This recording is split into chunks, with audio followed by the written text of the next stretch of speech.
So this is a Mesa Cab Clone, and I thought I'd do a little bit of knob twiddling with an Egnater Tweaker. This is a 15-watt tube head with 6 V6 tubes in it, and I just want to show some of the options you can get for recording tones when using a cab clone with something besides a high gain Mesa Boogie.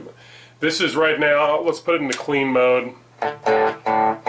This is with all the EQs and more or less the input and output gain pretty much set at 12 o'clock. This is going to be heard through computer speakers. I've got it running through my computer monitors. I figure this is a good way to show how this unit actually works in the real world. It's meant to be a direct recording device or running live on stage into the PA system. So it ends up having a fairly neutral characteristic, and you have to, in my opinion, use your amplifier to adjust. So I did another video on this, and I'm going to say the same thing. In order to get the most out of the cab clone, you really have to be willing to go past what your normal settings are in your amp and tweak your amplifier to the cab clone. I don't think this is too far a stretch for anybody, because that's what we do anyway when we're using any guitar cabinet. If we're using a 210 cab, it requires adjustments to our tone. If we're using a single, open-backed 12-inch speaker cab, we have to do the same thing. So again, kind of common sense. But let's look at what this does. Like I said, we're running this through computer monitors, so that's the way you're hearing this right now. So I am using a Music Man John Petrucci model, JP6. So this is everything more or less flat. I'm using the vintage cabinet model right now. I'm going to raise the volume just a little bit.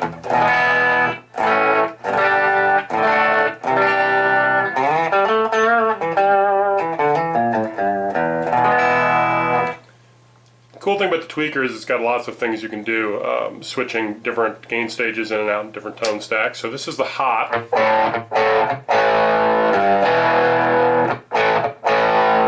Right now I'm using the Brit setting, which gives it more of a low-mid bubble. So with the vintage cabinet, which also to me adds kind of a low-mid bubble, maybe a bit much, so I'm going to go ahead and switch it to open back mode, which does give it a little bit more air. Now let's pump up the highs here a little bit.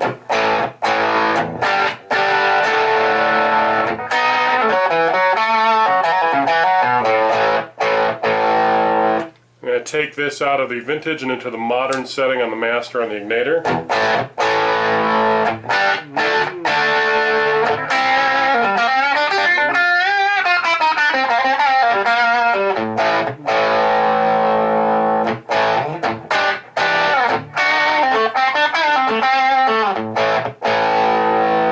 I'm going to add more mids to this just to see what it does.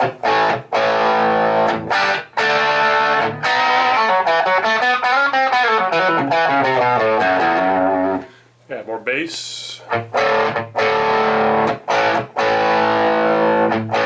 do have the bright switch already engaged on the Egnater.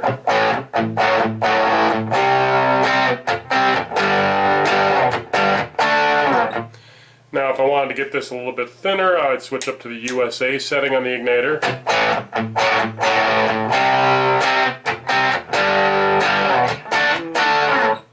Once again, I'm in the open back setting. No, I'm sorry, I wasn't. I was in the closed back setting. Now I'm in the open back setting.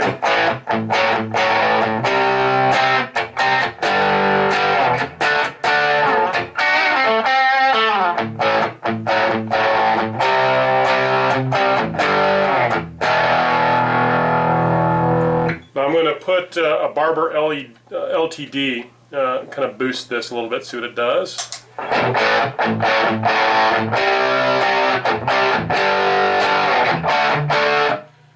Pare down the volume here just a touch.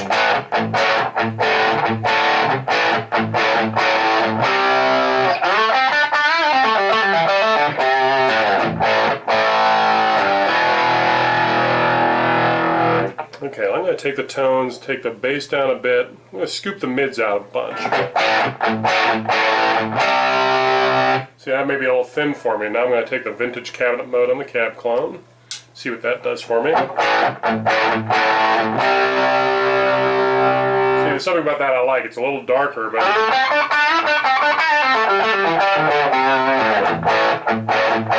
see if I can get some of that darkness out. Raise the mids up on the Egnater.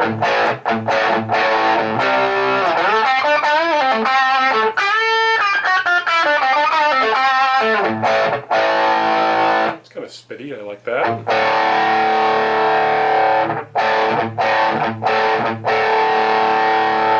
Right now I'm on the modern mode. I'm going to go back into the vintage mode, and then I'm going to raise the master and the Egnater up a little bit. Oh yeah, that made a big difference. See, raising the master up adds a heck of a lot more guts.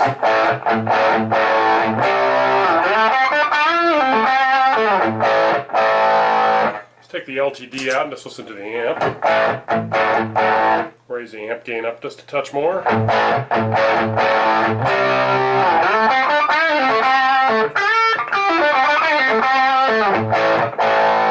We'll listen to the open back again.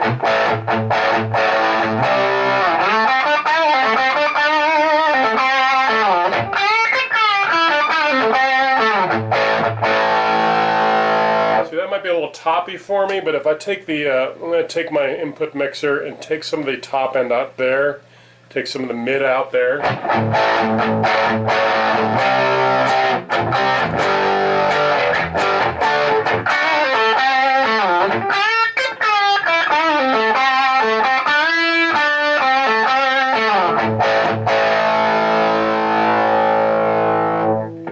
Now if I go back to clean on this amplifier, running it usually the way I run it, let's see, usually I'm doing vintage mode on the Egnater.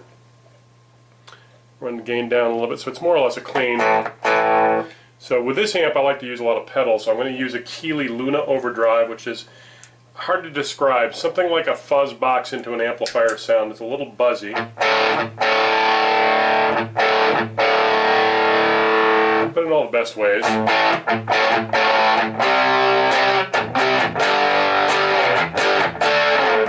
Here, how that's a little bit flat and a little squeamish. I'm going to take that EQ I had and put it back to flat here.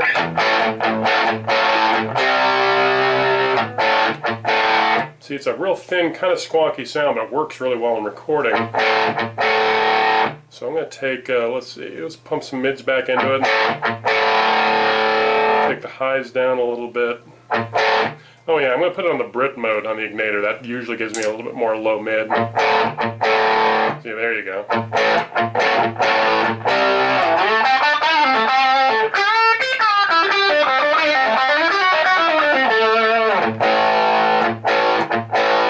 See, that's got some nice skronk.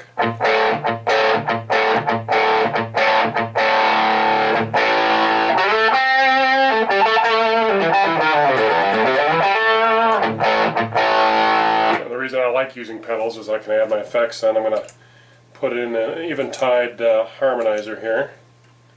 And once I get it to stop doing what it's doing. Here, this has got a chorus and a delay.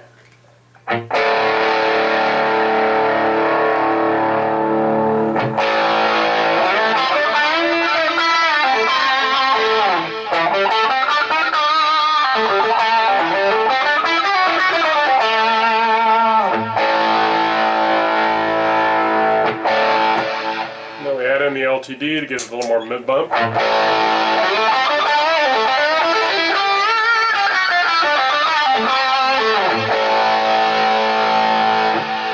Still a little toppy to me. I'm going to go ahead and, oh, again, I'll put it back in the vintage cabinet. That'll take out that top end. See,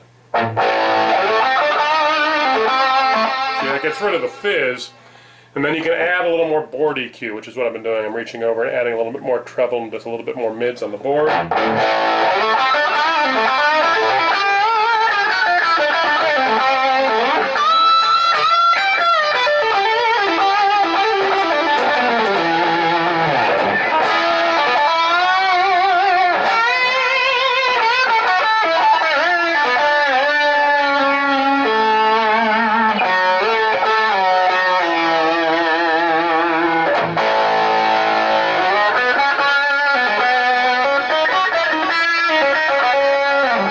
If I want that a little more clear, I can go down to the Egnater, add a little bit more of the modern.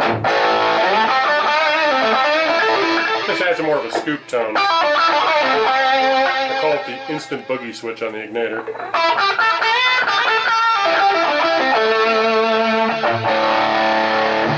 Take this effect down a little bit more to make this more subliminal.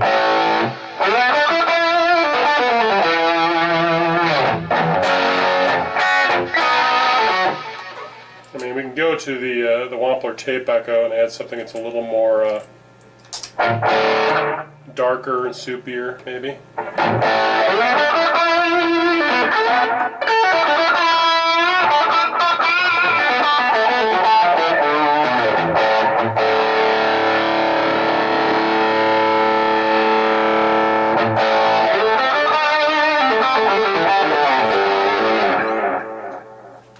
So what I'm trying to show you is all the different types of tone you can get by just working with the Cab Clone and amplifier.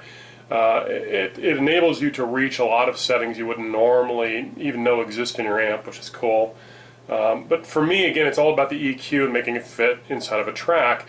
If you're in a recording situation, a bedroom recording situation like this one, where you want to get at a tone that's, you know, really only available when you run that amplifier up hot, this will do that. Now you have to kind of play back and forth with all your different EQs in your chain. I think that's where a lot of people get disappointed with a unit like this. They expect this to suddenly sound magical right out the, you know, just plug it in and it's there. Well, in a way this does that. It is there. You're just going to have to work with your amp tone, work with your effects rig, work with the EQs. But this is all normal. This is all normal recording procedure. So that's why I think it's such a great box. It enables you to do some things very simply with a more or less a 3-switch option, and it's all very usable. It's all workable. So there you go.